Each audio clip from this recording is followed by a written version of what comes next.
E logo falando Jesus, veio Judas, que era um dos 12, da parte dos principais dos sacerdotes, dos escribas e dos anciãos, e com ele uma grande multidão com espadas e varapaus. Ora, o que o traía tinha-lhe dado um sinal dizendo: aquele que o beijar, esse é, prendei-o e levai-o com segurança. E logo que chegou, aproximou-se de Jesus e disse: Rabi, Rabi, e o beijou.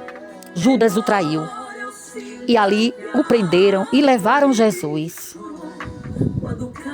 Quantos estão à nossa volta, comendo, partindo pão, andando, conversando e estão nos vendendo? Mas essa palavra vai para você.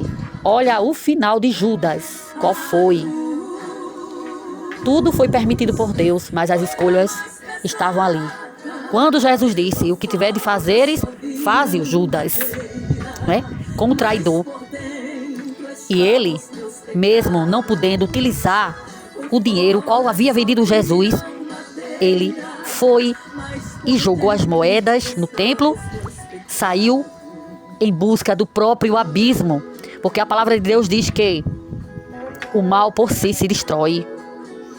E não há quem faça o mal para que venha colher bem. Não, a palavra de Deus é justa e verdadeira.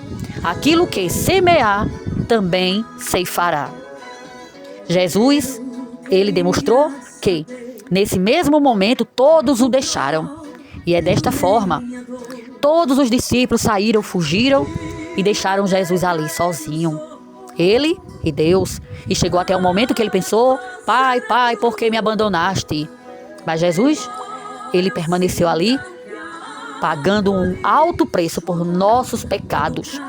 Pecados que Deus, outrora, já havia enviado Moisés para libertar o povo, enviado Noé para que o povo fosse salvo na arca. Mas o povo não ouviram a voz de Deus. O povo preferiram sempre o rei Saul, o rei que não era dirigido pela orientação divina. Então, para vencermos os desafios, para vencermos os traidores, para vencermos nessa jornada a qual estamos, só clamando pelo sangue poderoso de Jesus, aquele que foi jorrado na cruz do Calvário. Essa passagem, ela é muito importante, então guarde no seu coração. Quem vai sempre trair a nossa confiança, quem vai causar dano moral e vai prejudicar, sempre são os que estão perto, não os que estão longe. Então, que nós possamos orar e vigiar constantemente, para que não sejamos pegos, né, em tentação e nem o mal sobrevir sobre nós ou os nossos. Era a mercê que Jesus passasse por essa situação toda, porque ele veio fazer uma missão aqui na terra. Mas ele deixou esta lição para a nossa vida, que nós não podemos confiar no outro, porque o outro é falho. Que nós podemos tão somente confiar na palavra dele, que é fiel e verdadeira, e olhar para ele. O preço que Jesus pagou naquele dia é o mesmo que ele hoje mostra para você que ainda tem dúvida de que alguém lhe ama de verdade. Esse é o maior amor, o amor de Jesus por nós, o amor de Deus pela humanidade.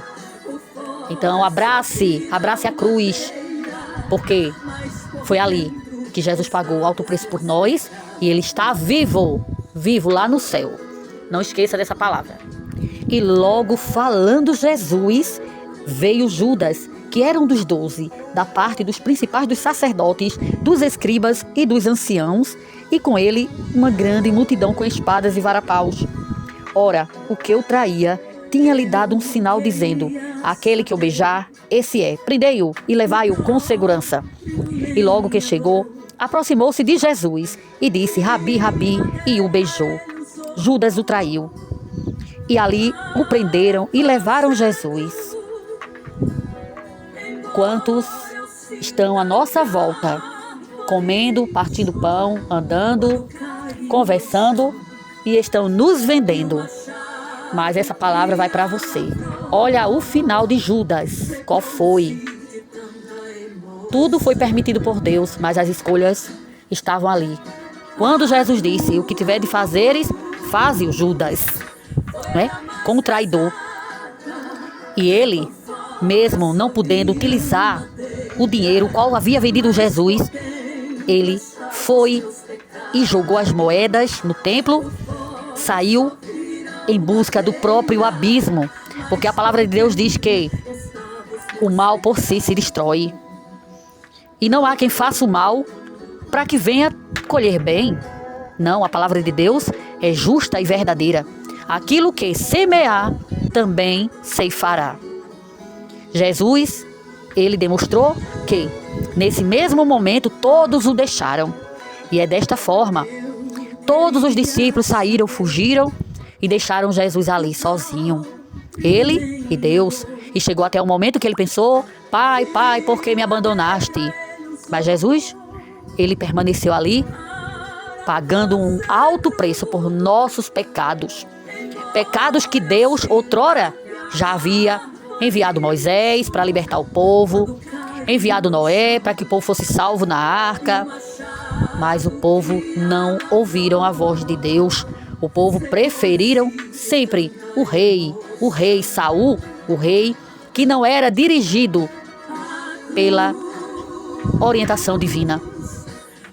Então, para vencermos os desafios, para vencermos os traidores, para vencermos nessa jornada a qual estamos, só clamando pelo sangue poderoso de Jesus, aquele que foi jorrado na cruz do Calvário. Essa passagem, ela é muito importante, então guarde no seu coração. Quem vai sempre trair a nossa confiança, quem vai causar dano moral e vai prejudicar, sempre são os que estão perto, não os que estão longe. Então, que nós possamos orar e vigiar constantemente, para que não sejamos pegos, né, em tentação e nem o mal sobrevir sobre nós ou os nossos. Era a mercê que Jesus passasse por essa situação toda, porque ele veio fazer uma missão aqui na terra. Mas ele deixou esta lição para a nossa vida, que nós não podemos confiar no outro, porque o outro é falho. Que nós podemos tão somente confiar na palavra dele, que é fiel e verdadeira, e olhar para ele. O preço que Jesus pagou naquele dia é o mesmo que ele hoje mostra para você que ainda tem dúvida de que alguém lhe ama de verdade. Esse é o maior amor, o amor de Jesus por nós, o amor de Deus pela humanidade. Então abrace a cruz, porque foi ali que Jesus pagou o alto preço por nós e ele está vivo lá no céu. Não esqueça dessa palavra.